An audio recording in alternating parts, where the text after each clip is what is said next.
bawat isa sa atin dahil talaga po ang Diyos ang nagbibigay sa atin ng mayamang biyaya at pagpapala sa ating mga buhay. Sino po ba nakakaranas na kayo ay nakakatanggap ng mayamang biyaya ng Diyos? Palakpakan natin ang ating Diyos na buhay. Hallelujah! At sa amin pong mga panauhin, yung mga first time lang po na nakasama namin ngayon, kami po ay nagpapasalamat sa iyong presensya. At naniniwala po ako, may dakilang bagay na gagawin ang Diyos sa bawat buhay ng bawat isa sa inyo. Amin po ba? Hallelujah! Palakpakan natin ang ating Panginoon. Glory to God! At ngayon pong umagang ito, tayo po ay nagtatapos sa ating pong topic, Goals and Obedience. Ay yung ating tema, Goals and Obedience. Yung ating mga mitiin, yung ating mga layunin, at ang mga pagsunod nito. Kaya purihin natin ang Diyos. Sa oras na ito, tayo po ay lalong pagpapalain ng Diyos. Amin po ba? Ang ating pong teksto sa umagang ito ay matatagpuan doon pa rin sa aklat ng Proverbs 16 verse 9. Ano po ang sabi po dyan? Basahin natin sabay-sabay. 1, 2, 3, go! A man's heart plans his way, but the Lord directs his steps. So sinasabi po sa salita ng Diyos na ang tao, sa puso ng tao, doon nagkakaroon ng pagplaplano. Pero sino ang magsasaganap nito, magkakaroon ng gagawa para maitupatupad? Ito po yung ating Diyos. Amen? So ang ating Panginoong Hesukristo, ang siyang tutulong sa atin para yung lahat na plinano natin for this year 2024 ay magkaroon na po ng kaganapan. So sino na po ba yung nagplano sa taon na ito? Ano po ba yung plano ninyo sa taon ng 2024? Mayroon po ba tayo plinano? Plinano po ba natin na gusto natin yung dakilang presensya ng Diyos mararanasan natin? Dahil kapag maranasan natin ang presensya ng Diyos, grabe ang pagpapala na iyong mararanasan sa buhay. At ang nakakatuwa pa, hindi lang po kayo ang makakatanggap, pati pa yung ating mga mahal sa buhay. Amin po ba? Palapakan natin ang ating Diyos. Glory to God. So ako po ay nagpapasalamat sa Panginoon na maluwalhati po kaming nakarating magmula sa Thailand. Last Sunday kaya wala kami dito dahil po nandoon yung pagpapala ng Diyos.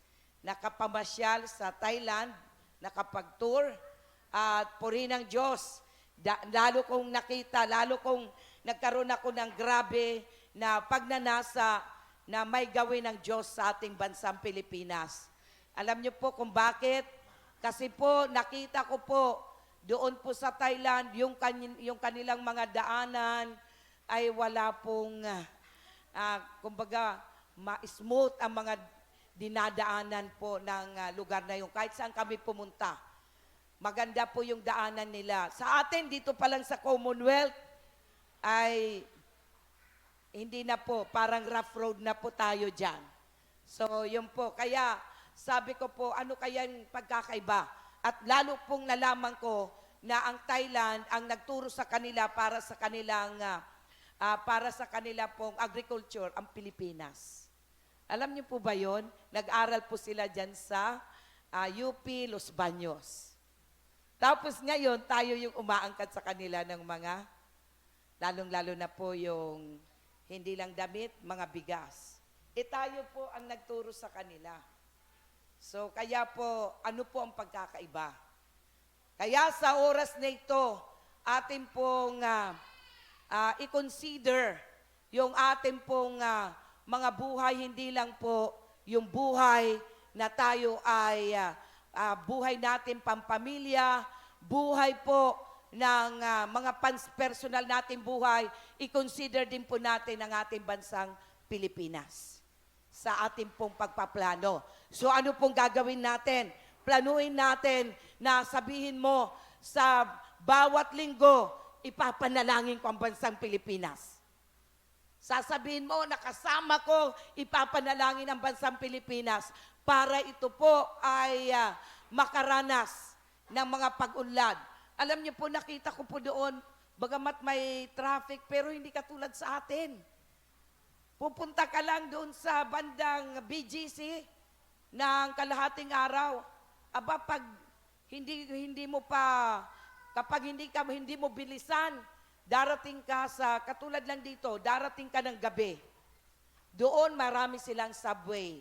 Doon marami silang skyway. Marami silang mga tren. Marami po ang mga means of kanila pong transportasyon.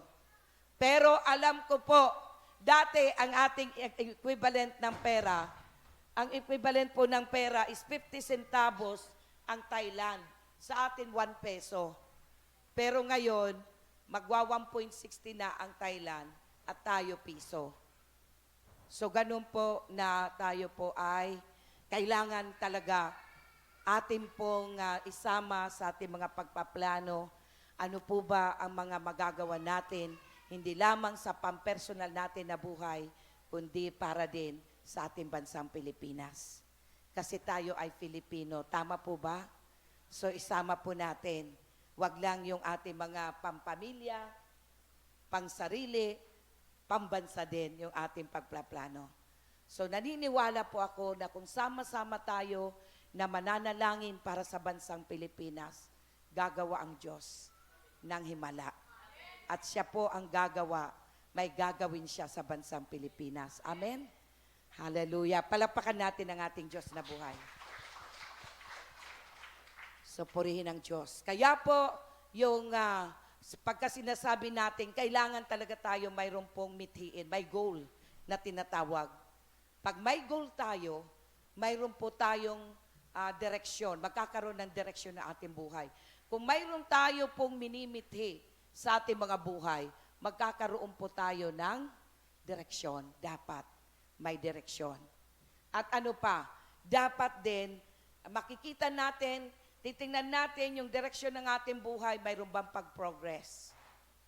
So mayroon pang pag-progress. Kaya po, yung nandoon ako talagang, nag-i-intercede ako, sabi ko, Lord, bakit ganito ang aming bansa?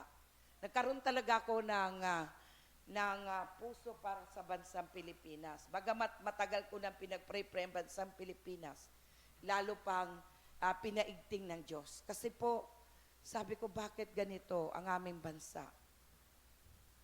Bakit napakabagal yung pag-unlad? Lahat naman, marami tayong natural resources. At nakita ko po doon, yung pong pinapatronize ang produkto nila. Pagpupunta ka sa mga tindahan nila, ang mga produkto nila ang nandoon. Hindi po yung mga China.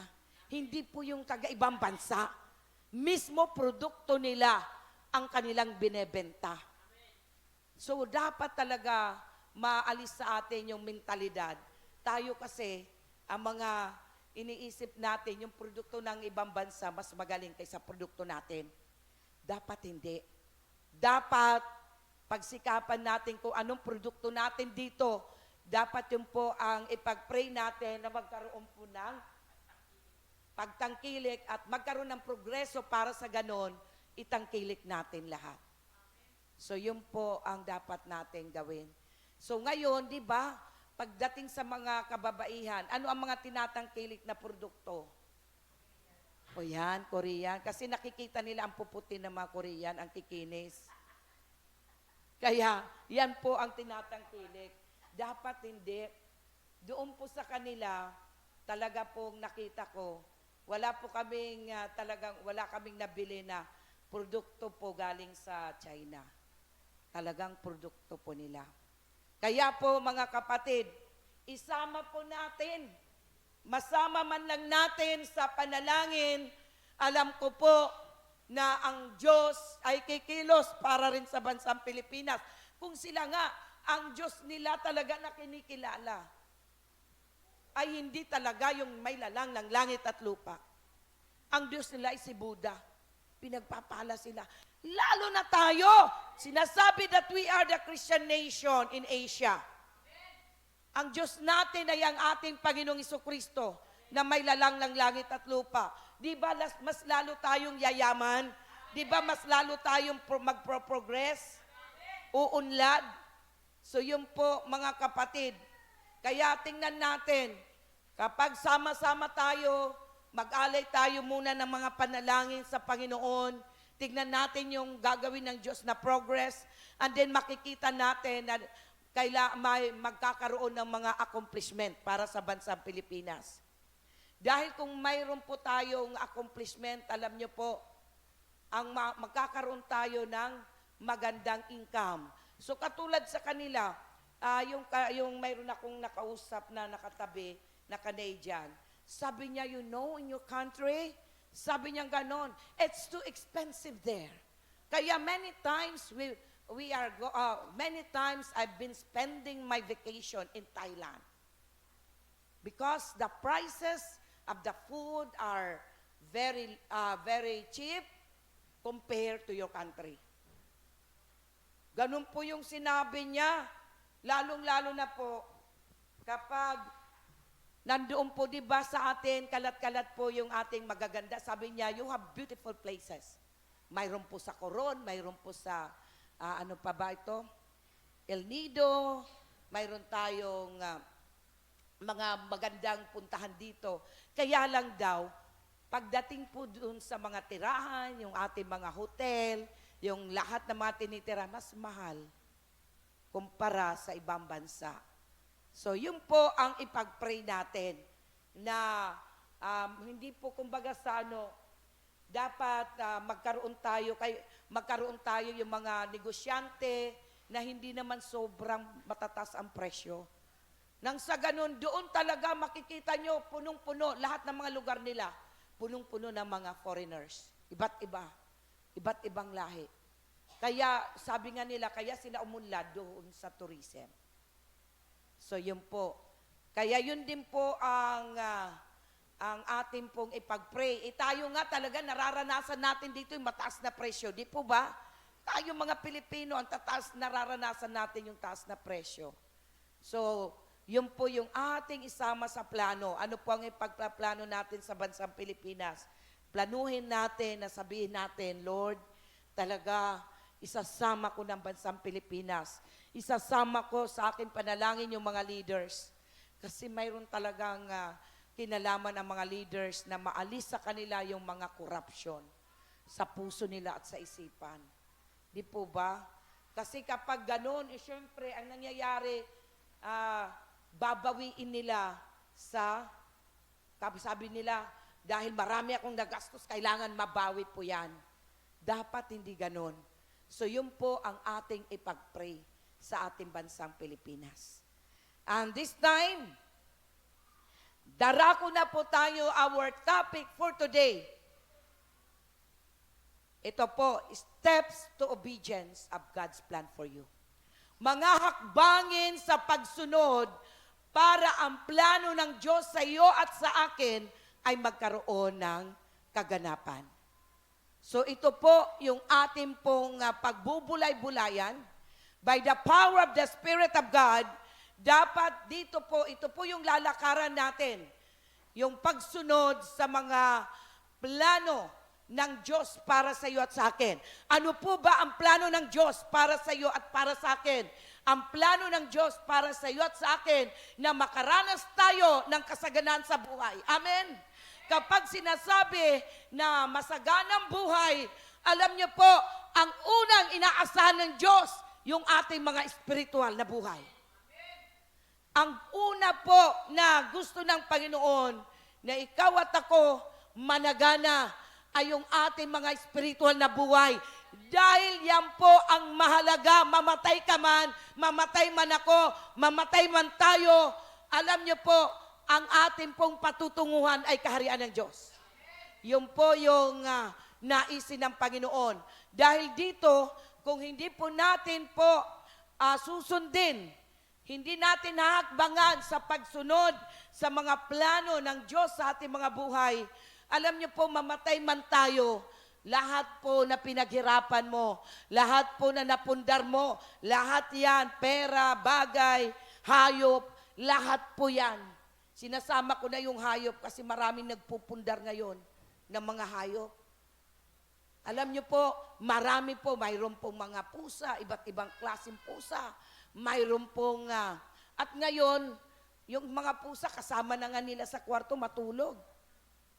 Mayroon ako kaopisina, yung pusa, sinasama sa kwarto para matulog. Tapos yung aso, kasama na rin sa kwarto para matulog dahil lalong-lalo na kapag nag-i-aircon. So ganun na po yan. Kaya mga kapatid, tandaan natin, ano man ang mga napundar natin sa ating mga buhay, lahat po yan, bagay, hayop, pera, lahat po yan, kapag namatay tayo, kapag nagpantay na yung ating mga paa, lahat yan ay may iwanan. So ano po yung gusto ng Diyos na dapat natin hakbangan? For this year 2024, kung hindi man tayo nakahakbang totally sa pagsunod sa ating Diyos noong the year 2023, this is our time na gusto ng Panginoon, pasimulan po natin na hakbangan, lakaran ang gusto ng Diyos na dapat natin masunod sa mga plano niya sa buhay natin. Dahil ano po ang sabi ng Panginoon? Sabi niya, I wish above all things that thou mayest prosperous, even thy health. Yung kalusugan natin, gusto rin ng Diyos na tayo po ay may malusog na pangangatawan. Pag sinabing malusog na pangangatawan, malayo tayo sa kasakitan at karamdaman. Amen? Hindi po basihan na payat ka, hindi ka nagkakasakit. Hindi rin basihan na mataba ka, hindi ka magkakasakit. Ang gusto ng Panginoon sa lahat ng aspeto ng ating buhay, mapasa ating katawan, mapasa ating pong spiritual na buhay, sa lahat ng bagay, ang gusto niya, kailangan sundin natin ang plano niya para sa iyo at para sa akin. Ano-ano ang mga ito? Hallelujah. Ano-ano ang mga ito? Mayroon lang po tayong apat. Apat na pagbubulayan na mga hakbangin para ikaw at ako ay lalong makaranas pa ng pagpapala ng ating Diyos. Una sa lahat, know who God is. Dapat alam natin, kilala mo dapat ang ating Panginoon, ang ating Diyos. Or have knowledge on God. Magkaroon tayo ng kaalaman patungkol sa Diyos.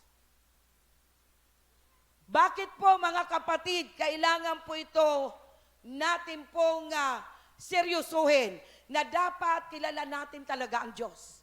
Dapat may alam tayo patungkol sa Diyos. Mga kapatid, tandaan niyo po, kapag ang sabi nga po, yung ating pananaw, our view of who God is, determines everything we think.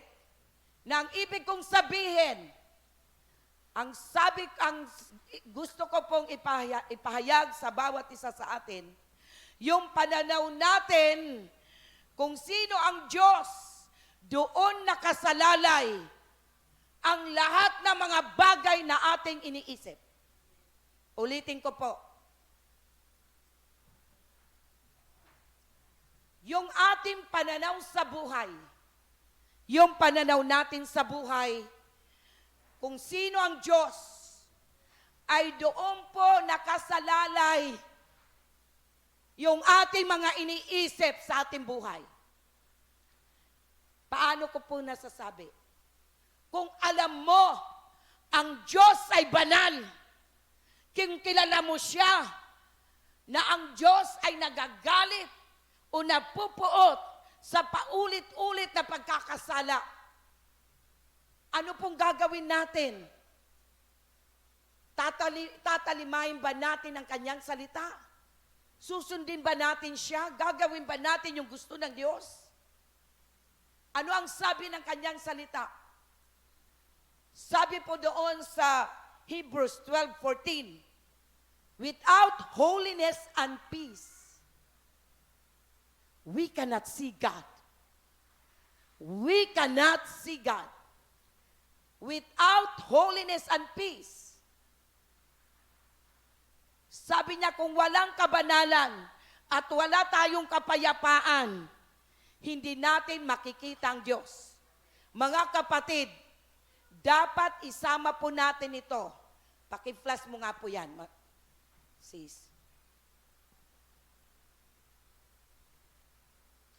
Sabi po dyan sa King James Version, follow peace with all men and holiness, without which no man shall see the Lord. Kaya po, ano po ba yung dapat natin plaplanuhin for this year, 2024? Kung ikaw ay may kaaway, kung ikaw ay mayroon pong hindi po, ano po yon? Kung ikaw ay may kaaway, kung ikaw may kinaiinisan, kung ikaw ay mayroon pong kinayayamutan, lalong-lalo na kapag ito ay kapwa-tao mo. Ano po ang sabi ng Panginoon?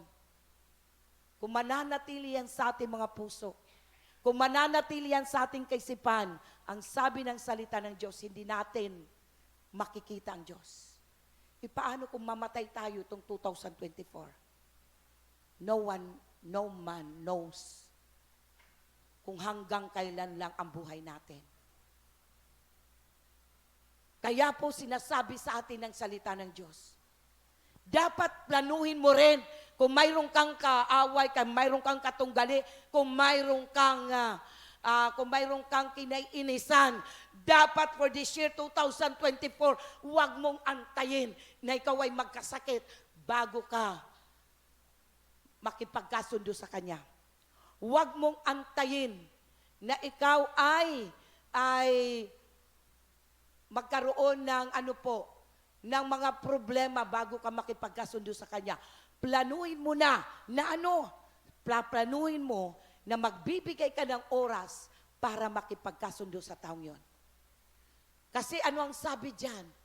At kung ikaw naman ay gumagawa na marami kang kabuktutan, marami kang mga pagkakasala, marami kang pagsalansang sa Diyos na nagagawa for the year 2023, kung marami kang sablay ng 2023, walang kabanalan, hindi mo na ipamuhay yung kabanalan na yan po ang sabi ng Diyos. Dahil kapag hindi po yan mangyari sa atin, ano ang sabi ng Panginoon? Hindi mo makikita ang Diyos. Paano tayo pupunta sa Kanyang kaharian? Kung tayo po ay namumuhay na walang kabanalan sa ating buhay. Kaya po mga kapatid, ito po yung gusto ng Panginoon. Dapat planuhin po natin. Kung alam natin ang Diyos ay mapagpatawad, hihigitan pa ba natin siya? Hindi ba tayo magpapatawad? Ang Diyos nga mapagpatawad. Dapat ikaw rin at ako ay nagpapatawad. Kapag hindi tayo marunong magpatawad, ano po ang mangyayari sa atin? Mapapansin mo, magkakaroon yan ng mas maraming problema. Magkakaroon ka ng sakit. Kaya po, puntahan niyo po sa Heart Center. Marami po sa Heart Center, marami po doon ang may sakit sa puso. Ano ba talaga ang naging ugat bago sila nagkasakit? Marami po doon yung may mga sama ng loob. May mga kinikimkim na galit. Hindi nagpapatawad. Ano pong mangyayari? Kapag hindi tayo nagpapatawad, ano ang sabi ng Diyos? Hindi ka rin niya patatawarin. Ano ang sabi ng Diyos? Kapag hindi tayo magpapatawad, sabi niya, pag hindi ka pinatawad ng Diyos, paano kahit manalangin ka ng manalangin, hindi ka didinggin ng Diyos? Amin po ba? So yun po yung sinasabi ng salita ng Panginoon. Na tayo, sabi ng Diyos, kailangan alamin natin, malaman natin, kilanlin natin. Ano ba ang katangian ng Diyos? Ang Diyos ay banal. Banal, banal ang Diyos. Holy, kung sa English pa, holy ang ating Diyos. So, magpapatuloy ba tayo sa mga gawain na walang kabanalan? Sinasabi natin, mga Kristiyano tayo, pero ano bang ginagawa natin? Marami tayong mga ginagawa na walang kabanalan. Kaya yun po yung sinasabi ng Panginoon sa atin. Kilanlin natin kung sino ang Diyos. Kasi sabi nga po, kung kilala natin ang ating Diyos, doon nakasalalay yung atin din mga iniisip. Our view of who God is determines of what we think. Kung ano ang iniisip mo, depende po yan. Kung ang iniisip mo, kilala mo ang Diyos, alam mo kung anong katangian ng Diyos, kapag kilala mo ang Diyos at nagnanais ka na makasama sa kaharian ng Diyos, alam niyo po, doon din magbabase ang iyong iniisip. At kung ano yung iyong iniisip, ikaw yon. Kaya po yung mga tao, kung yung tao, di ba pag-iisipan ka na ikaw ay mayroong lalaki, mayroong babae, karamihan na nag-iisip ng mga nag-iisip na ganon, alam nyo karamihan, yun po yung mga taong gumagawa ng kasamaan. Marami po. Kung sino po yung nag-iisip ng masama sa kapwa, siya yun. Yun ang sinasabi ng Biblia.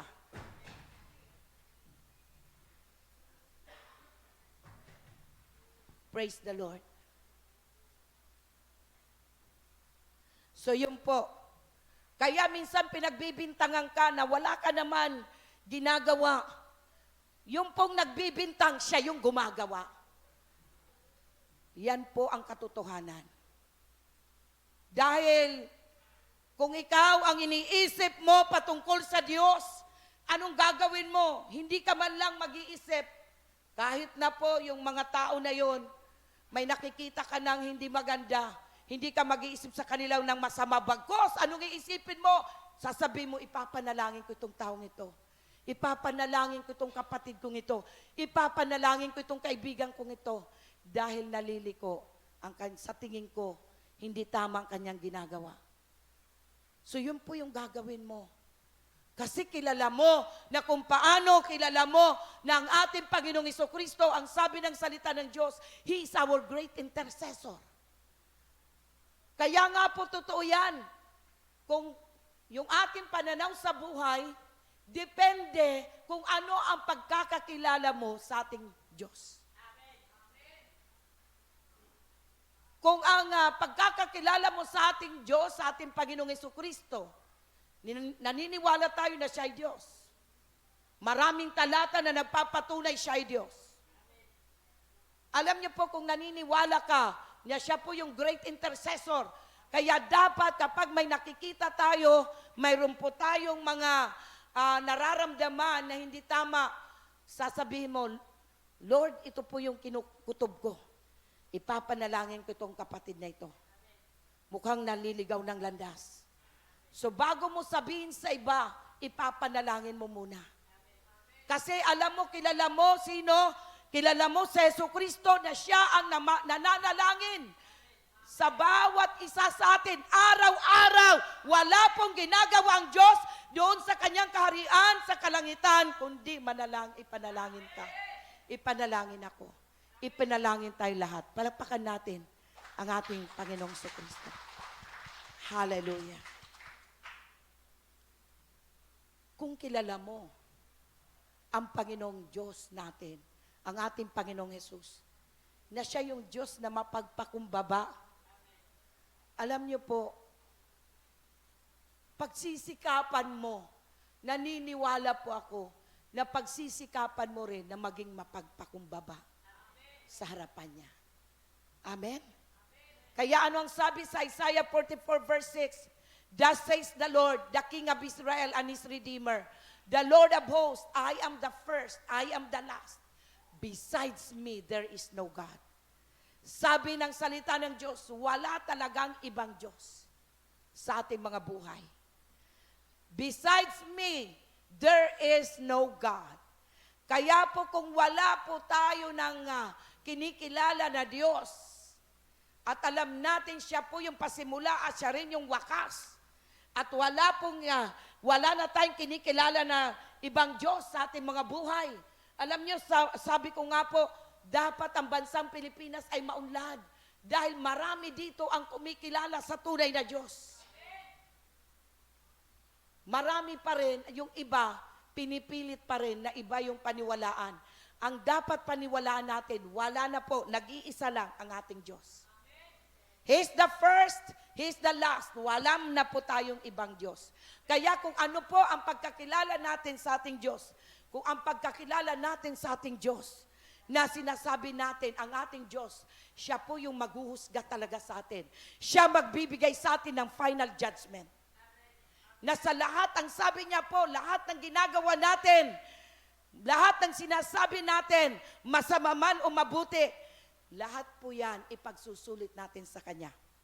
Kung kilala natin na siya talaga yung husgado, sa Kanya tayo haharap, siya talaga ang magbibigay sa atin ng gantimpala o kaparusahan. Alam niyo po, pagsisikapan mo na makilala pa siya, paano po ang Kanyang mga panuntunan, paano pa ang mga gusto niyang gawin na dapat nating gawin para tayo makasunod sa Kanya. So kaya po, sa oras na ito, yun po yung hakbangin na gusto ng Panginoon sa mga plano natin. Dapat for this year, 2024, anong gagawin mo? Kilanlin mo ang Diyos na mayroon ka. Kung makilala mo ang iyong Diyos na tunay na kilala mo siya, para ba di ba yung parang mag-asawa? Alam niyo po ang mag-asawa? Hindi yung nanliligaw pa lang siya, kahit manapaka-tagal ninyo, hindi mo talaga siya makikilala. Kailan mo siya makikilala? Kapag magkasama na tayo, magkasama na mag-asawa. At ano pong sinasabi natin, kung alam ko lang ganito pala ito, hindi na sana siya yung aking napangasawa. Pero ang ating Diyos, ibang klase. Kung makilala mo ang ating Diyos, alam niyo po, lalo po ang buhay mo ay makakaranas ka na kahit kailan hindi mo pagsisisihan na nakilala mo siya. Kasi ang gagawin niya sa iyo at sa akin, ikaw ay lubos niyang pagpapalain sa lahat ng aspeto ng ating mga buhay. Amen? Palapakan natin ang ating Diyos. Hallelujah. Pangalawa, na dapat natin pong hakbangan, know His Word. Dapat alam na alam natin yung Kanyang mga salita. Know His Word. So, paano natin malalaman ang salita ng Diyos? Isinulat na po sa Biblia. Kung mayroon kayong Biblia, huwag niyong hayaan na nandyan po sa eskaparate. Huwag niyo pong hayaan na nagkakaroon lang ng mga alikabok. Basahin niyo po yan. Kasi yung salita na yan ay may espiritu at buhay. Yan ang magbibigay sa iyo ng buhay. Dito nasusulat ang kasaganan na buhay. Ituturo sa atin paano ka managana. Ituturo sa atin dito sa Kanyang salita, paano tayo umunlad. Ituturo dito, paano kayayaman. Lahat ng tao gusto yumaman. Tama ba ako? Sino ba ditong ayaw yumaman? Naku, wala talagang nagtaas ang kamay. So, ibig sabihin, gusto natin maging mayaman sa lahat ng aspeto ng ating buhay. Amen? Pero totoo po yan mga kapatid, nandito yung kayamanan.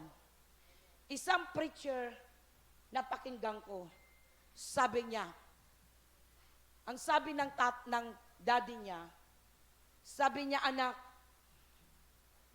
basahin mo yan. Basahin mo itong Biblia. Anak, basahin mo yan at unawain mo ang Biblia. Ito po ang source ng kayamanan sa buhay mo. At nung binasa niya, nag-a-agree siya na totoo pala, nandito yung source ng kayamanan sa ating buhay. Lalong-lalo na po ang kayamanan espiritual. At alam niyo po, kapag tayo ay mayaman espiritual, naniniwala ba kayo na maging ang financial, physical, lahat ng aspeto ng buhay sumusunod? Amen. Hallelujah. Palakpakan natin ating Diyos. Glory to God. Kaya po, ano ang sabi ng salita ng Diyos? Dapat maunawaan natin, maliwanagan natin, na sinasabi po, sa simula pa, naraw na ang salita. And the Word, ito pong salita na ito, ay sumasa Diyos. And the Word was God. Ito pa palang mga salita na ito ay Diyos. Ito po ay Diyos. Kaya basahin mo ang salita ng Diyos, mararamdaman mo, mararanasan mo ang presensya ng Panginoon. Amin po ba? So ito po, dito po tayo magbulay-bulay. So kung wala po kayong gagawin na mahalaga, ito ang pinakamahalagang gawain. Alamin ang salita ng Diyos. Nakakalungkot, marami po ngayon sa ating mga kababayan. Magkwentuhan kayo sa Netflix.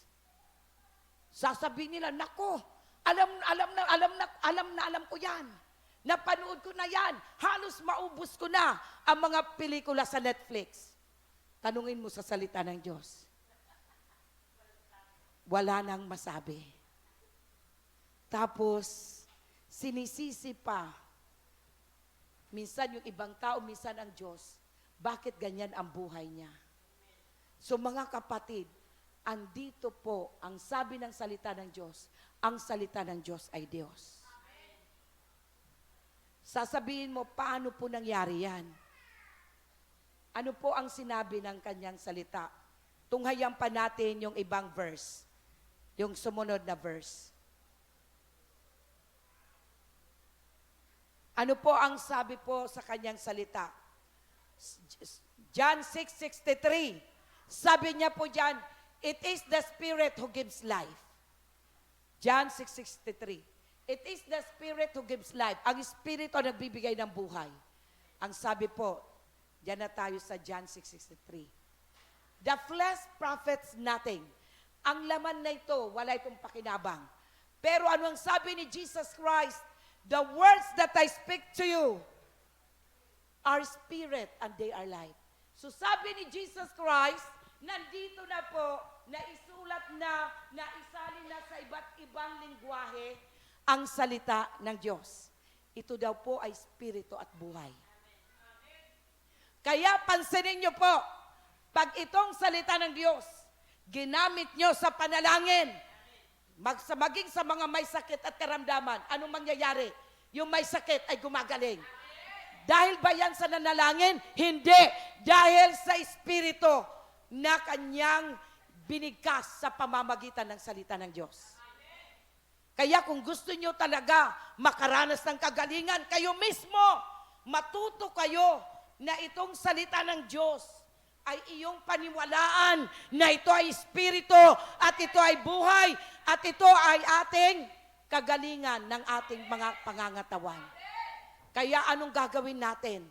Pagbulay-bulayan natin ito araw at gabi. So yun po, hindi po masama manood kayo paminsan-minsan na Netflix.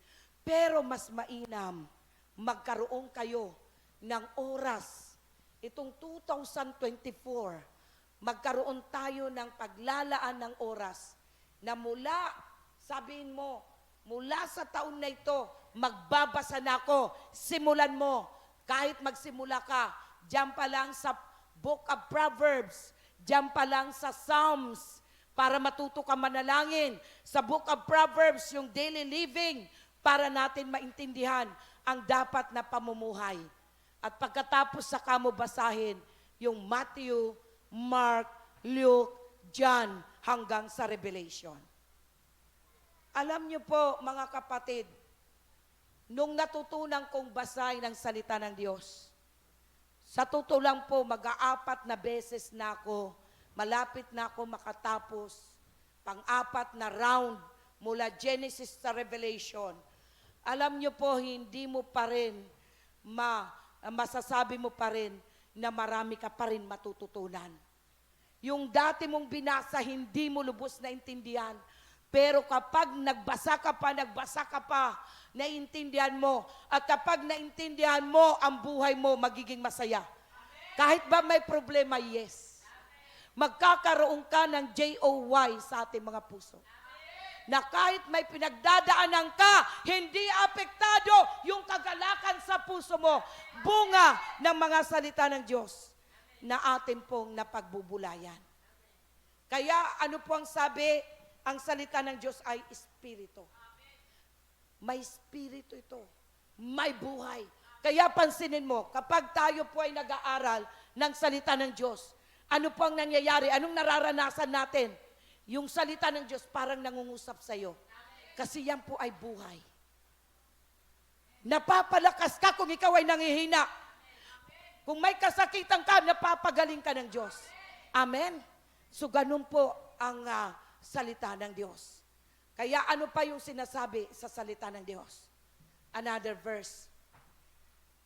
Ano pang sinasabi po dito? Sabi sa Proverbs 7:1-3. Sabi niya, my son, anak ko, hindi lang po ito sa mga lalaki, kahit na sa babae at lalaki, ang sabi ng Diyos, my son, keep my words. Bakit ba sinasabi niya, my son? Sa totoo lang po, pagdating na po ng araw na harap na tayo sa Diyos, wala na pong gender. Wala nang lalaki at babae. Hindi na magkakaroon ng, wala na pong reproduction doon. Kaya lang po, galing naman talaga ang babae sa lalaki. Kaya po ang Biblia palagi sinasabi, my son. Ito po hindi lamang to para sa babae o sa lalaki, kundi sa babae at lalaki na ito. Sabi niya, my son, keep my words. Sabi niya, itago mo yung salita ko. Lay up my commandments. Sabi niya, yung mga kautusan ko, ilagay mo yan sa puso. Sabi niya, itago mo yan sa puso mo. Ilagay mo yan sa kaisipan mo. Ang sabi niya, keep my commandments. Sa ibang translation, obey my commandments. Sundin mo ang aking pinag-uutos. At isa pamuhay mo. And live. Kaya mga kapatid, kung sinasabi natin Kristiyano, at sabi natin, total mapagpatawad naman ang Diyos. Na kahit alam mo kasalanan na, nagpapatuloy ka pa sa pagkakasala, ano ang sabi dito? Sundin mo ang aking pinag-uutos. Sa ibang translation, obey my commandments. Dito, keep my commandments. Ibig sabihin, ang kanyang salita, atin pong susundin at isa pamuhay. Live. Talagang pinagsisikapan po ito. At sabi niya, at gawin mo ang aking mga batas as the apple of thine eye.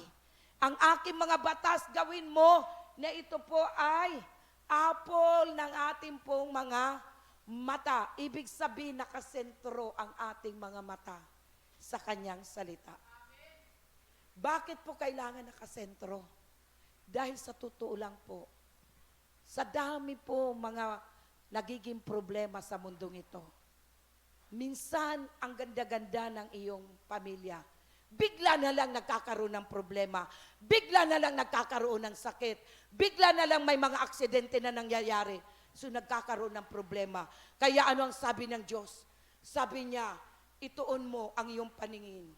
Pag sinabi yung apple, maging sentro sa atin ang salita ng Diyos sa ating mga mata. Na ibig sabihin, anuman ang sitwasyon na mangyari at maganap sa ating mga buhay, hindi po tayo doon, hindi nakatuon ang ating mga mata doon. Saan natin pagtutuunan natin mga mata? Sa kanyang mga salita. Dahil lahat ng ating mga pangangailangan, nandito ang katugunan. Ulitin ko po, lahat ng pangangailangan ng tao, nandito ang katugunan. Kung nalulungkot ka, ang salita ng Diyos nagbibigay sa iyo ng comfort. Kung may sakit ka, ang salita ng Diyos na iyong paniniwalaan, magbibigay sa iyo ng kagalingan. Kung ikaw ay kapos sa pananalapi o anumang bagay, ang salita ng Diyos ay magbibigay sa iyo ng pag-asa at mismo ang Diyos gagawa ng paraan na matutugunan ang lahat ng iyong mga pangangailangan. Naniniwala po ba tayo? Kaya po yun ang sinasabi niya. Sabi niya, bind them upon thy fingers. Ibig sabihin, bind them. Atin pong itali sa ating mga kamay. Na ibig sabihin, di ba kung nagbabasa tayo, talaga pong binagbubulay-bulayan natin. Gagamit tayo ng ating mga kamay. Na ibig sabihin ng Diyos, huwag natin po siyang pakawalan. Huwag natin pakawalan na ating pong hinahawakan nitong ating mga kamay ang kanyang salita. At sabi niya, isulat sa tableta ng ating mga puso. Kaya po mga kapatid, bakit kailangan isulat sa tableta ng ating mga puso? Kasi po, mga kapatid, napakahalaga talaga na mayroon po tayong salita na alam. Example ko na lang. Naalala ko ulit, ito pong karanasan namin mag-asawa. Nag-aantay kami ng sasakyan doon po sa Fort Bonifacio. Ngayon, the Fort na. Yung isang portion dyan. May nag-iinuman ng mga sundalo. Nandun, may dala-dala nila yung 6x, ano ba yun na sasakyan, yung truck na 6x6. Dala-dala nila. Ngayon, may sumigaw. Hindi naman kami ang sumigaw. Kami kasi ang nasa tapat nila dahil nag-aantay kami ng tricycle. Ano ang ginawa po? Ano ang ginawa nila? Ang Armalite, babarilin na kami. Armalite. So ano po ang alam ko, bago lang akong Kristiyano, ang alam ko lang, yung ginawa ni Peter, nung nalulunod. Malulunod na po siya, di ba? Naglakad po siya sa tubig. Tumingin siya sa alon. So ano nangyari? Malulunod na siya. Pero ano po ang panalangin niya? Jesus, save me. So yun po ang naalala ko, yan ang nandito sa aking kaisipan, yan ang nasa puso ko. Kaya talaga po mga kapatid, hanggang ngayon, hindi ko po malimutan. Yun lang po ang sinabi ko. Dahil sabi ko nga po, dalawa kami, hindi ko sinabi, Jesus save me. Sinabi ko, Jesus save us. Minsan nga naisip ko, ano kaya kung sinabi ko lang, Jesus save me, baka nabaril yung asawa ko. Kasi talaga, diniklara ko talaga yan. Pinag-pray ko, talagang nagsabi ako, Jesus, save us. Jesus, save us. Pero, hindi kami nanatili, nandun kami nakatayo. Bagamat nagpahayag ako, nagsabi ko kay Lord na, Jesus, save us. Ano ang ginawa namin mag-asawa? Kami po ay nag-crawl. Naggumapang kami sa damuhan para magtago. Kasi mga lasing yun. Siyempre, mga lasing sila. Kaya mga kapatid, nung pinaputok nga yung Armalite, sa taas na. Wala na silang nakita. Kasi talagang punta kami doon, takbo kami. Talagang sa damo, akala ko sundalo lang gagawa. Talagang kami po ay gumapang mag-asawa at niligtas kami ni Lord. So yun po ang importante. Sa oras, kaya nasabi, alamin mo yung kanyang salita. Sabi niya dito, ilagay mo sa tableta ng iyong puso. Yung nasusunog yung bahay namin. Grabe po, talaga pong mga kapatid. Hindi po, kahit yung mga painter, hindi sila makapaniwala. Yung naglalagablab, hindi pa ako tumawag ng, para sa mga ngayon pa lang na nakarinig ng patutuo na ito. Hindi ako tumawag ng bumbero, pero ang tinawag ko ang Diyos. Ano ang sabi ng salita ng Diyos? Call unto me. Jeremiah 33 verse 3. Call unto me, and I will answer thee, and I will show you great and mighty things which thou knowest not. Tumawag sa Kanya. So yun po yung ginawa ko. Kaya mga kapatid, marami pong sitwasyon na tinawag namin ng Panginoon. Ang nanay ko na lang, talaga pong napaka matindi pong ehemplo yung nanay ko. Ngayon hindi lang siya makalakad, hindi lang siya makapagsalita. Pero alam niyo po ba, wala na kaming pinapainom na gamot sa kanya. Wala na po kaming pinapainom na gamot sa kanya. Ano nangyari? Na-aksidente po siya, yung nagbabantay sa kanya. Ano pong nangyari sa kanya? Nagkaroon siya ng brain hemorrhage. Dahil nagkaroon ng brain hemorrhage, hindi na po makafunction ang brain, tumaas ang blood pressure, ang BP. Dahil tumaas ang blood pressure, pumutok ang ugat sa brain. Yan ang kaya po siya naging, bedridden.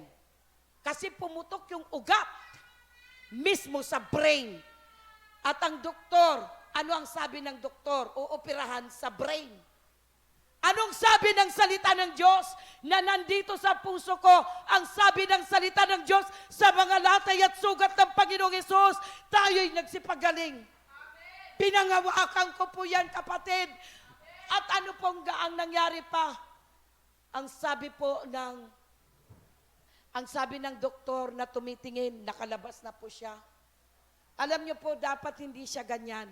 Nagkamali lang yung kapatid ko na napainom siya dapat siguro this time, kung hindi lang po nag-collapse ang kanyang lungs dahil hindi pa dapat pinapainom direkta sa bibig ang ginawa ng kapatid ko. Napainom ng isang basong juice, napunta sa lungs, nag-collapse ang lungs, kaya nanghina na muli siya. Dati po, nakikipag-agawan na yan ng tinapay. Gusto na niya kumain. So ano po yung gusto ko ipahayag? Nung nandun kami sa Veterans Hospital, nagalit ang doktor sa akin. Anong sabi ng doktor? Sabi niya, hindi mo ba alam na very critical na ang nanay mo? Ang gusto lagyan ng tubo. Pag nilagyan ng tubo, ano ang sabi ng salita ng Diyos? Sabi po doon sa salita ng Diyos, ang salita ng Diyos ang ating kalusugan. Yan ang pinangawakan ko. Hindi ako pumayag na lagyan ng tubo. Mayroon pa, tutusukan pa dito sa kanyang, dito muna lungs. Kukunin yung tubig. Marami ang gusto gawin sa nanay ko, pero isa lang ang aking pong pinangahawakan na nasa puso ko sa mga latay at sugat ng Panginoong Hesus, tayo pinagaling. Kaya po mga kapatid, yun po ang sinasabi, kaya sabi ng salita ng Diyos, kailangan ang salita ng Diyos nandito sa ating mga puso. Dahil oras na kailangan mo, kahit anong sitwasyon sa buhay natin, pinasok na rin kami ng magnanakaw sa bahay, walang nadala. Pinagtsatsagaan na nga lang niya yung pussycat na stuffed toy, hindi pa nadala. Kaya mga kapatid, totoo po yan. Ang mga salita ng Diyos, kaya sabi ng Lord, ilagay natin sa tableta ng ating puso. Dahil sa oras na ikaw ay nangailangan, huwag kang mag-isip ng anumang bagay. Isipin mo yung salita ng Diyos na tinago mo sa puso mo. Dahil yan ay espiritu, yan ay buhay. At ang salita ng Diyos ay Diyos. Amen? Palapakan natin ang ating Diyos. Ano pa yung sinabi sa mga verses na ito? Dito ko binigyan. Ang salita ng Diyos ay buhay. Ang salita ng Diyos, ito po active. Ito po ay hindi patay. Ito po ay kumikilos. Kaya sinasabi, buhay, kumikilos, matalas pa sa anumang pong bagay. Sabi niya, na nakakatarok sa ating kaluluwa at sa ating pong espiritu. Kaya niyang manuot dito sa ating mga kasukasuan. Marami na po Kaya po ako nung una kong atake sa hypertension, alam niyo po ba, iba na ang kulay ko, violet na. Ang dugo ko is, ang heart rate ko, more than 180 to 200. Yung tibok ng puso, ang bilis. Alam niyo po, kahit ang kapitbahay ko na sundalo na nagdala sa akin sa Makati Med, sabi niya, Mare, hindi ko talaga akalain na uuwi ka pa ng buhay. Dahil wala ka na talaga, sabi niya. Wala ka na talaga. Pero alam niyo po ba, yun po kaya sabi ko nga kanina, kilanlin mo ang Diyos. At ang Diyos ay salita. Alam niyo po, habang nandun ako, marami na akong gadget. Mayroon ng oxygen, marami ng gadget sa aking katawan. Alam niyo po, ang isipan ko nalaan na nanalangin. Anong sinasabi ko? May takot, fear the Lord, prolong it days. Fear the Lord, prolong it days. Fear the Lord, prolong it days. Yun na lang po, nananalangin po yung aking kaisipan na may takot sa Diyos ay may mahabang buhay. Kaya tingnan nyo, nakaalis ako sa Makati Med. At pagkatapos dinala ko sa isang hospital kasi wala silang bakanting. Doon pa, malayo pang pinagdalan sa akin, doon pa sa Manila Doctors Hospital, sa Taft. So mga kapatid, bakit ako nabubuhay na sa kabila na 6 na beses na ako'y natake? At ang mga atake ko, hindi po yung ordinaryo, andoon na nagganon ako, nag-blow, ando na dumumi, ando na napaihi. Pero bakit ako buhay? Dahil po, wala akong maintenance na gamot. Bakit po? Dahil ang aking maintenance, ito po, salita ng Diyos. Dahil ito ay espiritu, at ito ay buhay. Palapakan natin ang ating Diyos. Glory, makapangyarihan to. Kaya po, ito yung mga hakbangin na gagawin natin. At ano pa yung susunod na talata? Sa Colossians 3:16, anong sabi niyan? Let the word of Christ dwell in you richly. Itong salita ng Diyos, dapat manahan ito sa ating buhay ng may kayamanan. Ibig sabihin, itong salita ng Diyos, dito tayo maging mayaman sa ating puso, sa ating buhay.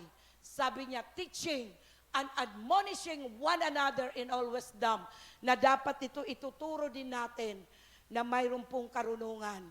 Kaya po ang sabi, singing psalms, maging yung mga inaawit natin, dapat ito po ay salita ng Diyos, hango sa salita ng Diyos. At ano pa, ang sabi niya, ito po dapat yung inaawit nating spiritual songs na may pasasalamat sa ating Diyos. May pasasalamat mula sa ating puso, sa ating Diyos. At ano pa ang sabi po ng Proverbs chapter 4? Hallelujah. Proverbs chapter 4 verse 22. Magmula sa 19 to 22. Ano ang tinutukoy diyan? Ang tinutukoy din po diyan ay salita ng Diyos. Sabi niya po diyan, the way of the wicked is as darkness. They know not at what they stumble. Hindi nila alam kung saan sila po ay natitisod. Sabi niya, at my son, verse 20, attend to my words. Ito po, incline, my son, attend to my words. Incline thine ear unto my sayings. Kaya po mga anak, mga nilalang ng Diyos, sabi niya, dito po tayo. Ito po ang ating pong bigyan ng pansin. Pahalagahan natin ito. Pansinin natin itong salita ng Diyos. Magbigay kayo ng oras. Kung manunood kayo ng TV, mas bigyan nyo ito ng prioridad. Kung manunood kayo ng Netflix, mas bigyan nyo ito ng prioridad. Alam nyo po, ano pa yung sinasabi po dyan? And verse 21, sabi niya, let them not depart from thine eyes. Huwag natin po ito kakaligtaan. So in short, gusto ni Lord na binabasa natin ang salita ng Diyos. Ilagay mo sa gitna ng iyong puso, yung salita ng Diyos, ilagay natin sa ating mga puso. And verse 22, ano ang sabi diyan? For they are life. Ito po ay buhay. Ito ay buhay. Ano pa? Unto those that find them. Ano pa ito? Buhay at kalusugan ng ating katawan. So mga kapatid, ito ay buhay at kalusugan ng ating mga katawan. Kaya kung may sakit kayo, kung mayroon kayong kasakitan, karamdaman, ano ang ating pangahawakan? Number 1, salita ng Diyos. Kasi po mga kapatid, kapag ito ang ating pinanghawakan, magkakaroon kayo ng buhay. Gagaling kayo sa kasakitan at karamdaman. Amen? Palapakan natin ang ating Diyos. Hallelujah. Sino ba dito ang may sakit? Sino ba ang may nararamdaman? Ano ang sabi sa Proverbs 4:22? Ang salita ng Diyos, ito ay buhay. Ang salita ng Diyos, ito ay kalusugan. Gusto ba natin maging malusog? Kahit na anong cancer mayroon ka. Ako, nagkaroon din po ako ng cancer sa vocal cord. At alam niyo po kung bakit lumakas ang boses ko, pinagaling ako ng Diyos. Hindi na bumalik ang aking dating boses. Pinagaling ako ng Diyos. Anong ginawa ko? Ito po ang salita ng Diyos. Kaya binabasa ko ito araw-araw. Araw at gabi. Bakit? Andito ang kalusugan. Alam niyo po kung malusog tayo, mayaman tayo. Dahil kapag tayo nagkasakit, lahat ng ipon mo pwede mawala at maubos. Amen? Kaya andito po kung gusto niyo gumaling sa anumang uri ng kasakitan at karamdaman, ito panghawakan nyo. I-memorize nyo po yan, mga kapatid. I-declare nyo yan, yung Proverbs 4:22. Okay, number 3. Ano pong gagawin natin? Discern God's plan for your life. Ano pong gagawin natin? Dapat daw mapag-alaman mo ano ba talaga ang plano ng Diyos sa buhay mo. Ano ba talaga ang plano ng Diyos sa buhay mo? Ano ba talaga ang plano ng Diyos sa buhay ko? Dapat maunawaan mo na ang plano ng Diyos sa buhay ko na ako ay paunlad ng paunlad. Ako ay payaman ng payaman. Ako ay palusog ng palusog. Dapat alam mo yan. So yan po, kaya dapat malaman mo na yan ang plano ng buhay ng Diyos sa iyo, na hindi kalooban ng Diyos na ikaw ay maging pulubi. Hindi kalooban ng Diyos na ikaw ay maghirap sa kasakitan at karamdaman. Yan po, huwag niyong sabihin kung ngayon naghihirap kayo, pag magpatuloy kayo sa panghawakan sa salita ng Diyos, sinasapamuan niyo ang salita ng Diyos, uunlad kayo. I declare and decree na ang buhay natin ay paunlad ng paunlad. Amen. Kayo anong sabi po dyan sa Philippians 2:13? For God is working in you. Sinong naniniwala? May ginagawang Diyos sa buhay mo. Nagtratrabaho ang Diyos sa buhay nyo. Hallelujah. Sinong naniniwala? Itaas ang kamay na may ginagawa ang Diyos sa buhay mo. Hallelujah. Sabi niya po dyan, for God is working in you, giving you the desire. So, ibibigay daw po ng Diyos yung mga desire nyo. Anong desire nyo?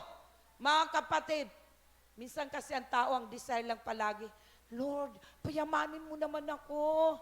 At pagkatapos yung maman, anong gagawin mo? Yung mga lalaki ng bababae, mga babae na lalaki, o ano pang ginagawa? Gumagawa na hindi tama. Tandaan po natin, ibibigay ng Diyos yung mga nasa ng ating laman. Anong sabi dyan? For God is working in you. Sinong naniniwala ulit? Na may ginagawa ang Diyos sa buhay ninyo? Hallelujah. Nanay ko rin, God is working in you. Hallelujah. Ano po ang nangyayari? Giving you the desire and the power to do what pleases Him. So may ginagawang Diyos sa buhay mo. Ilagay mo sa puso't isipan mo ngayon. Sabihin mo sa sarili mo, sige po, sabihin mo, may ginagawang Diyos sa buhay ko. Na anuman ang aking nasa, ay bibigyan niya ako ng kapangyarihan na magagawa ko para siya bigyan ng parangal at maluwalhati ang kanyang pangalan. So yun po ang sinasabi ng Lord. Kaya dapat alam mo yan. Pag sinabing, discern God's plan for your life, dapat alam mo, anong alam mo dapat? May ginagawa ang Diyos sa buhay mo. May ginagawa ang Diyos sa bawat buhay ng bawat isa sa atin. Alam niyo po yung nanay ko talagang bihira namin makaligtan siya na ipag-pray na talagang nililay hands ko siya. Bihira po yan. At alam niyo po ngayon, nakakamove na siya ng paa niya. Nakakamove na siya ng mga kamay niya. Nakakapagsalita siya pero wala pang words na lumalabas. At nadidilat niya malimit ang kanyang mga mata. Kaya naniniwala ko bakit. Ito po yung pinaniniwalaan ko. God is working in the life ng aking nanay. At naniniwala rin ako, God is working in your lives. Amen? God is working in my life. God is working in our lives. Hallelujah! At ibibigay niya yung nasa natin. Ano bang nasa natin sa ating buhay? Alam niyo kung nanasain natin, nasain na po natin yung pangwalang hanggan. Pangwalang hanggan. Yung pong pupunta ka, pangkaharian ng Diyos. At kapag naman yan ay yan pong dinidesire mo, alam mo, binibigyan din tayo ng Lord kahit na po yung mga desire natin dito sa pangkalupaan naman. Ibibigay din niya yan. So yun po, kaya anong gagawin ng Diyos? He is giving you the desire and the power to do. So sino ang magbibigay ng kapangyarihan para magawa natin? Ang mga ninanais natin, ang mga plano natin, ang mithiin natin, ang ating Diyos. So, kung hindi natin, kung itsapera natin ating Diyos, paano mo pa kaya magagawa ang lahat ng gusto mong mangyari sa year 2024? Na siya po yung nagbibigay sa ating kapangyarihan para gawin natin yung mga nais natin sa ating buhay. So, ang kay buti-buti ng ating Diyos. Amen? Hallelujah. Last, ano po ang sabi po dyan? Do what God tells you to do. So, itong year 2024, kung ano ang gusto ng Diyos na pinapagawa sa iyo, yun ang gagawin mo. Nung Friday, nagkaroon tayo ng ika-third day na prayer and fasting dito sa church. Ang binigyan kami ng instruction ng Lord. Kaya pala maraming mga unanswered prayer na hindi namin nakakamtan dahil kulang sa pag-aayuno. So yun po yung pinagagawa ni Lord. Kaya po maraming salamat sa Lord na dahil doon sa prayer and fasting, nasimulan ko na mag-ayuno. Kaya po, yun po, kapag nag-ayuno tayo, grabe ang pagpapala ng ating Diyos. So yun po ang dapat natin ginagawa. Kaya sabi niya, do what God tells you to do. Pag sinabi ni Lord, mag-fasting ka. Kasi kapag nag-pray-pray ka lang, may mga espiritu hindi kaya ng paalisin, tanggalin kapag nananalangin ka lang. Kailangan lakipan natin ng prayer and fasting. Bakit po? Dahil lalong nagiging malapit ang relasyon natin sa Diyos kapag nagpre-prayer and fasting. Kaya anong sabi sa James 1:22-23? But be doers of the word and not hearers only, deceiving yourselves. Kung hindi natin sinasapamuhay ang kanyang salita, niloloko lang po natin ang ating mga sarili. Yun ang sinasabi dyan. For if anyone is a hearer of the word and not a doer. So katulad ngayon, napakinggan natin yung salita ng Diyos. Kung hindi kayo magbasa ng salita ng Diyos, na kahit na yung mga litid ko lumalabas na, ano ang sabi ng salita ng Diyos? For anyone is a hearer, kung makinig lang kayo ng makinig, at hindi naman ninyo talaga, pagbulay-bulayan, hindi kayo magbasa ng salita ng Diyos, pero marami kayong oras para manood ng TikTok. Maraming ano ng TikTok, may mga sayaw-sayaw, kung ano lang, mga nagluluto, di ba? Kahit nagluluto, naggaganong-ganon.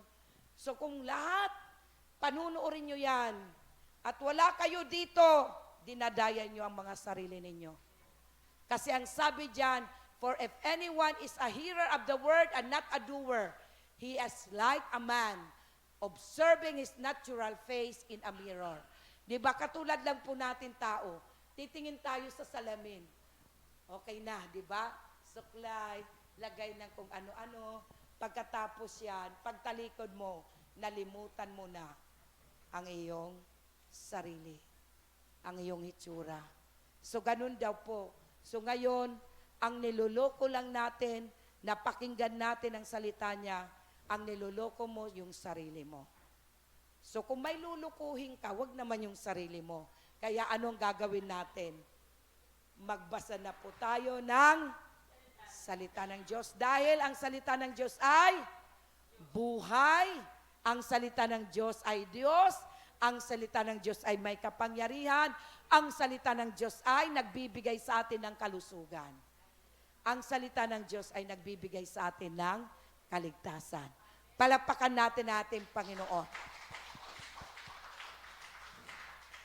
At sa ating conclusion, tayo po lahat ay tumayo. Sa ating conclusion, let God be your number one partner. Choose to obey Him.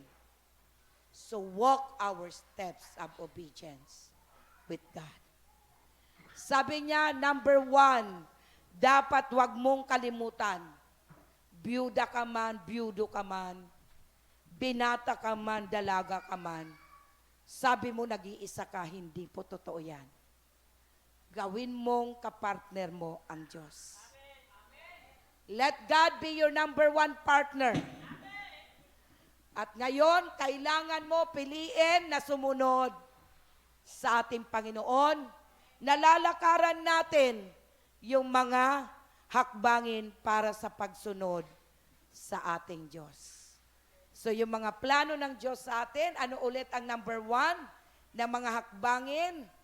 Ang number one ay kailangan know who God is or have knowledge on God. So malalaman mo lamang, makikilala mo ang Diyos kapag nagbabasa ka ng salita ng Diyos. Nakikinig tayo ng salita ng Diyos at atin isinasa pamoy ang salita ng Diyos. Ano pa? Know His Word. Alamin mo ang salita ng Diyos. Dito lahat ang katugunan. May problema ka ba? Mayroon ka bang kasakitan at karamdaman? Mayroon ka bang mga kahirapan na nararanasan? Andito ang katugunan sa kanyang salita.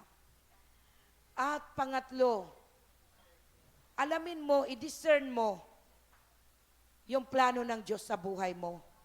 Na ano ba ang sabi ng salita ng Diyos? Sabi ng salita ng Diyos, may ginagawa na po ang Diyos sa buhay nyo. May ginagawa na ang Diyos sa buhay natin. At bibigyan ka ng Diyos ng kapangyarihan para magawa mo yan. At yung pang-apat, do what God tells you to do. So gawin natin kung ano ang sinasabi ng Diyos. Saan niya sinasabi dito sa salita? Yan po ang ating gagawin sa ating mga buhay. Sige po, tayo po ay umawit. Awitin natin, maghari ka.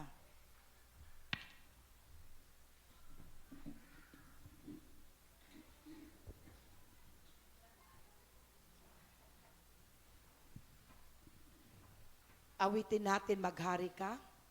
At sa ating po mga bagong bisita, pwede po ba kayo, inaanyayahan ko kayo na pumunta sa harapan. Ito po si Arturo Ana, si Alvin Kalikdan, at si Romy Katapya. Salamat sa Diyos.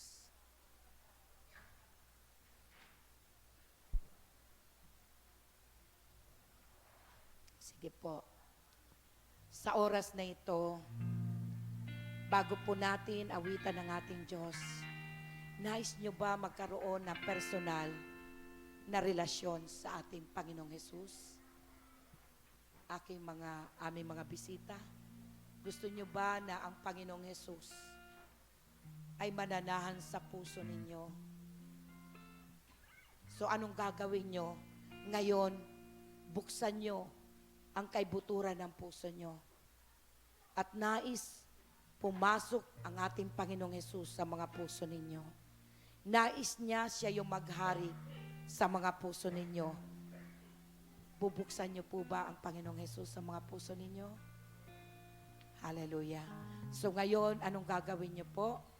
Itaas niyo yung mga kamay niyo. Ang pagtaas ng iyong kamay ay tanda na ang buhay niyo ngayon na mayroon ka, isinusuko mo sa Diyos. Dalawang kamay, itaas mo sa Panginoon. Ipikit mo ang iyong mata para wala po kayong nakikita. Damahin mo ang presensya ng Diyos. At ngayon, sa oras na ito, paniwalaan mo na kumakatok ngayon sa pintuan ng iyong puso. At sabi ng salita ng Diyos, kung pagbubuksan mo siya, papasok ang Panginoong Hesus. Yung Diyos na may lalang ng buhay nyo, papasok siya sa mga puso ninyo. At gusto niya maghari sa buhay nyo para kayo ay pagpalain niya. Para kayo ay bigyan niya ng katugunan sa lahat ng iyong pangangailangan. Para kayo bigyan ng pag-asa. Ano ang pag-asa na inaalok niya? Buhay na walang hanggan. Kaya sa oras na ito, sige, minsan pa itaas nyo dalawang kamay at sumunod kayo sa panalangin na ito. Yung panalangin nyo ito, ariin nyo na iyong panalangin. I-guide ko lang kayo. Sambitin nyo ito na may pagtitiwala sa ating Diyos, pananampalataya sa Kanya. Sumunod na kayo ngayon. Ama naming Diyos, sa oras na ito, itinataas ko po ang aking mga kamay sa iyong trono ng iyong habag at awa. At ako'y nagnanais na magkaroon ng personal na relasyon sa iyo. Na mula ngayon, binubuksan ko ang aking puso at aking inaanyayahan kayo, Panginoong Hesus, na pumasok ka sa pintuan ng aking puso. At ngayon, tumuloy po kayo. At kayo ngayon ang umupo sa trono ng aking puso.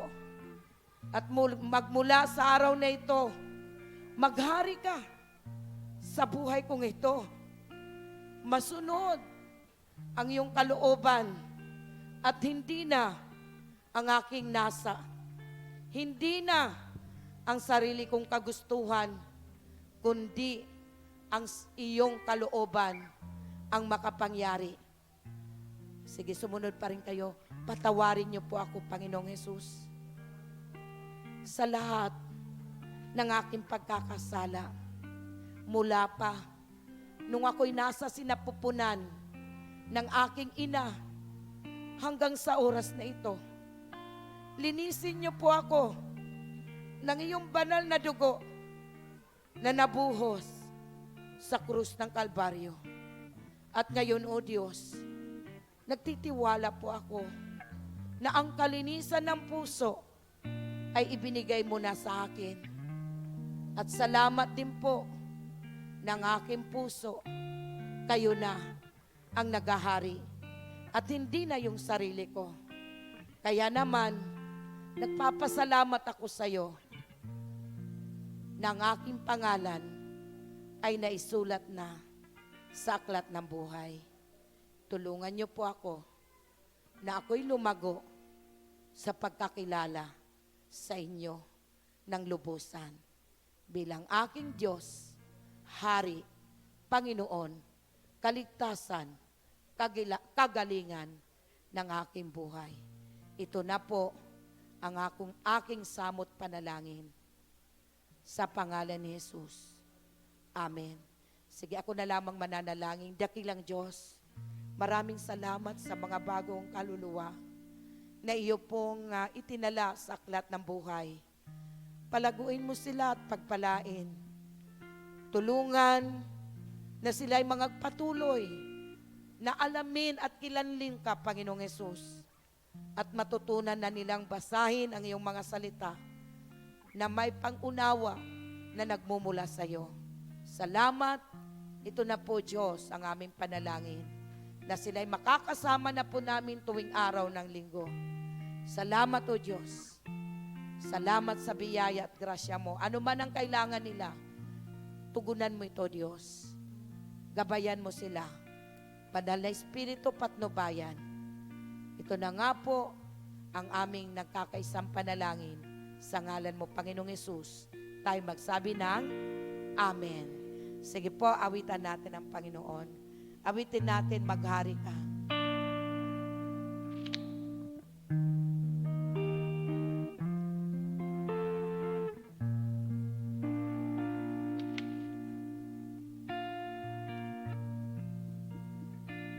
Hallelujah. Panginoon, Itas natin ang ating mga kamay. Hayaan mo na may alay natin. ko sa iyo ang aking buhay. Yes, oh God. Basagin mo ito. Ano man ang naisin nyo na mabasag sa iyong buhay. Kasakitan, karamdaman, Susunod ako. kahirapan, Panginoon, problema, ano man ang ating nais na basagin ng ating Diyos. ko sa'yo Gagawin po ito ng Diyos. ang aking Gumagawa na po siya sa buhay natin. He's working in your life. He's working in my life. He's working in our lives. Ayon sa nais mo, susunod ako, Panginoon. Inialay ko sa iyo ang aking buhay. Basagin mo ito ayon sa nais mo. Susunod ako, Panginoon. Inialay ko sa iyo ang aking buhay. Gamitin mo ito ayon sa nais mo. Susunod ako sa iyo. Ikaw ang maghari. Ikaw ang maghari. Hallelujah. Sige po, Sa lalong itaas natin ating mga kamay sa Diyos. Sabihin natin habang sinasabi natin, naawit natin na siya maghari. Siyang patuloy na kumilos at gumawa. Hallelujah. Yung mga may sakit at may karamdaman, lumapit kayo sa harapan. Nais ko'y maging katulad mo. Yung may mga matinding problema, sige po, lumapit sa harapan. Maghari sa buhay ko. Hallelujah. Puso Yung may pangangailangan sa ating Diyos, lumapit kayo dito sa harapan. Ikaw ang maghari sa buhay ko. Nais ko'y maging katulad mo. Ikaw ang maghari. Ikaw ang maghari sa buhay ko. Pusong talisay ang nais Yes, oh God. ko. Hallelujah. Ikaw ang Sige po, sino pang may naisin na ipanalangin, sa buhay lumapit kayo sa harapan ang sabi ng salita ng Diyos. nais ko'y Kung ikakahiya niyo ako, katulad ikakahiya rin ko kayo sa aking kaharian. Yung mga may pangangailangan, pangangailangan sa Diyos. sa buhay ko. Pusong talisay ang nais ko. Hallelujah. Ikaw ang Mga kapatid, maghari ano po ba mga pangangailangan pangangailangan ninyo. sa buhay Sa oras na ito, banggitin nyo sa ating Diyos. ko'y Sige po, makipag-usap kayo sa Diyos. Sambitin nyo sa Kanya ang pangangailangan nyo. Hallelujah, dakilang Diyos Ama. Narito ang mga anak mo. Sila'y lumapit nung kayo'y tumawag na pumaroon sa harapan. Pumarito sa harapan. Dahil sila'y may pangangailangan sa iyo, Diyos. At sabi ng Espiritu ng Diyos, bigkasin nyo, sige po, habang nandiyan kayo na nakatayo, hallelujah, awitin nyo patuloy kay buti-buti mo, Panginoon. Hallelujah. Lahat ng inyong pangangailangan, bigkasin nyo sa Diyos. Sige po. Sambitin nyo sa ating Panginoon. Hallelujah. Dakilang Diyos Ama, narito mga kapatid kong ito. Sila po ay lumapit dahil may kapangangailangan. Sila po, Diyos, ay lumapit dahil nagnanasa na katulad ng sinabi niyo po, we will discern. God, you are working in their lives. Kami po, Diyos, dapat malaman namin na may ginagawa ka ngayon sa mga buhay ng mga kapatid kong ito. In the name of Jesus, I command, Lord, hallelujah, answer to all her desire of her life now, in the name of Jesus. Oh God, thank you, Lord, for the wisdom. God is saying, receive wisdom and strength. Thank you, Lord God. Thank you so much. Continue to talk with God. To talk with God. Hallelujah. Father God, salamat, O Diyos. Hallelujah. Oh, Father, thank you so much, oh God. Holy Spirit, thank you so much. Hallelujah. Kapatid, nakikita ng Diyos yung kapigatian mo. Ang sabi ng Panginoon, mag-ayuno ka. Ipanalangin mo yung kapigatan ng iyong puso. Nagnanais ka makakilala ang buong pamilya mo. At sabi ng Diyos, gawin mo yan. Ipag-ayuno mo sila sa akin. Sapagkat ako ang Diyos na gagawa. I am working in your life. Nakikita ko ang buhay mo na nagnanais na makilala at gumawa ka sa aking kalooban. I will bless you. I will continually bless you. Hallelujah. Maging yung mga pananalapi, sabi ng Diyos, ang nawala sa iyo, ako ang gumagawa ng kaparaanan para ito ay mapanumbalik sa iyo. Tanggapin mo. Hallelujah. Hallelujah. Dakilang Diyos. Hallelujah. Kapatid, may mga araw na tila baga sumusuko ka. Dakilang Diyos at Panginoon, Magpakalakas tunay ngang ika'y walang katulad, tunay ngang ika'y di nagbabago, mabuti ang Diyos na sa atin ay nagmamahal. sa kanyang leeg kung paano mo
ang iyong kaawa ay magpawalang hanggan.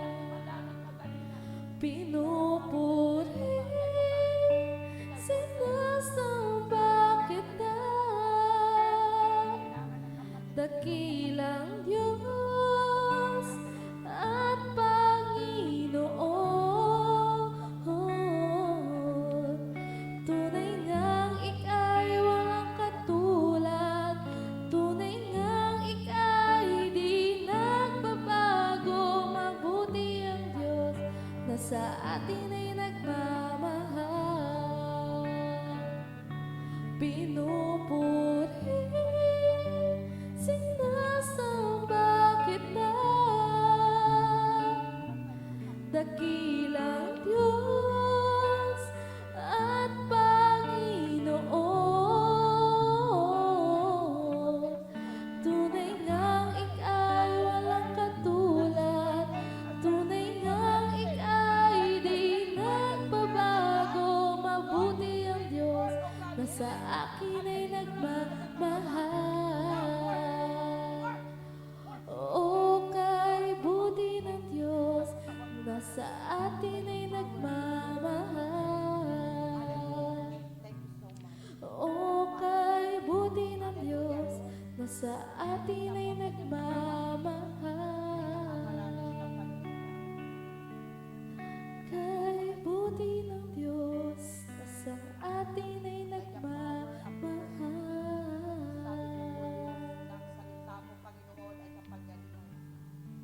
Hallelujah. Sige, tuloy-tuloy lang po tayong umawit. Hallelujah. Hallelujah. Patuloy natin awitan ng Panginoon.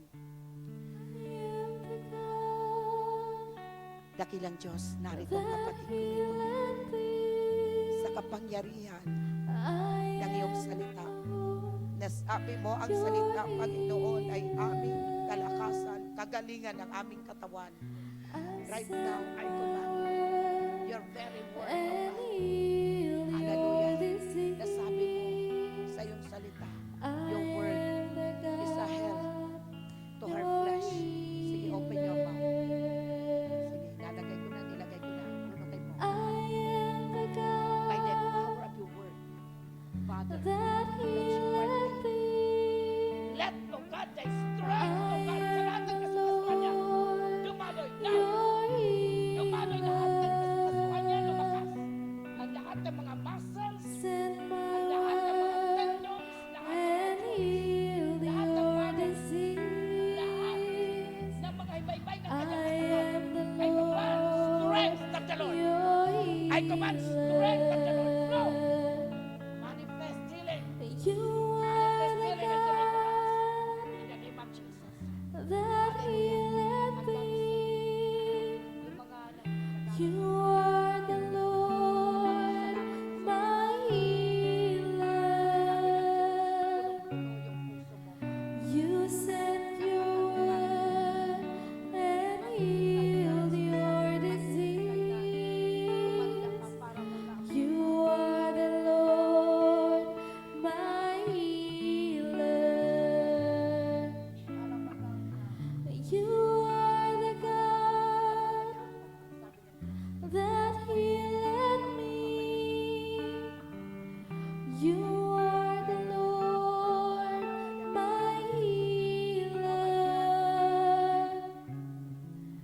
You sent your word and healed my disease. You are the Lord, my healer. You are the God that healeth me. Hallelujah. You are the Lord, Hallelujah. my healer. Sige po, sa oras na ito, sa bawat isa sa atin na naririto, ang sabi ng salita ng Diyos, You are the Lord, yung ating napagbulay-bulayan, dapat makilala natin kung sino ang ating Diyos. kung ano ang pagkakilala mo sa ating Diyos. Kung ang pagkakilala mo sa Kanya, siya ay dakilang manggagamot, gagalingin Kanya ngayon din. Kung ang pagkakilala mo sa Diyos, siya yung tumutugon sa napakabigat mong problema. Totoo na siya ang katugunan sa lahat nating problema. Kung ang pagkakilala mo sa Diyos, siya po ang magkakaloob sa lahat ng iyong pangangailangan. Ang sabi ng salita ng Diyos, siya po ang magsusupply sa lahat ng iyong pangangailangan. God will supply all your needs according to His riches and glory through our Lord Jesus Christ. Kaya sa oras na ito, sama-sama tayong manalangin. Diyos Ama, maraming salamat na Ikaw ang Diyos na ninanais namin na makilala ka namin. Ito ay sa pamamagitan ng iyong salita. At nais mo rin, O Diyos, ipabatid sa amin na dapat alam namin na may ginagawa po kayo sa aming buhay.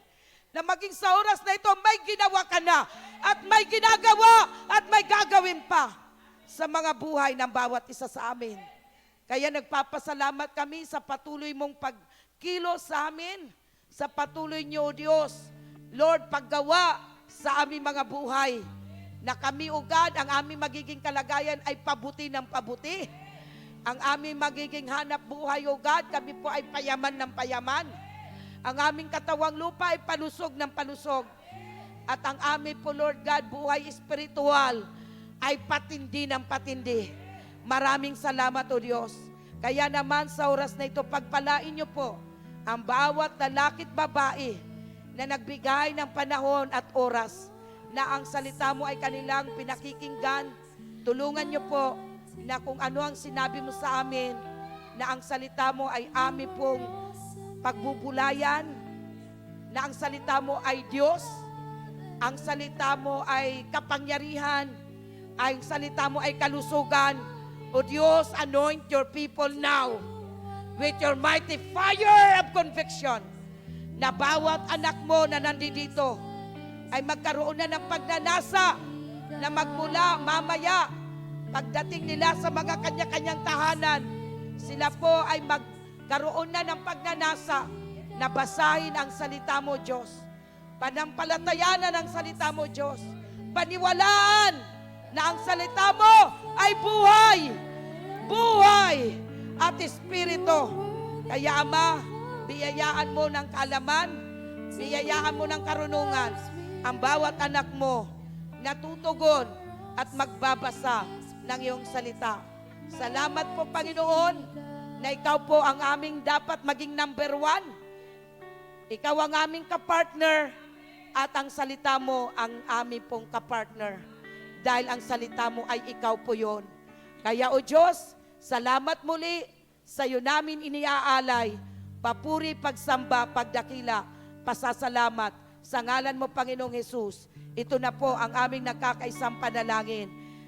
Lahat tayo magsabi, I am blessed, greatly blessed by the power of God's word. In Jesus' name, in my life, I am strong in the Lord and in the power of God's might. I am complete in Christ Jesus. All glory, all praises, all thanksgiving are yours now and forever. In Jesus' name, by the power of the Holy Spirit, lahat tayo ay sumigaw na malakas na Hallelujah! Hallelujah! Hallelujah! Hallelujah! Hallelujah! Hallelujah! Hallelujah!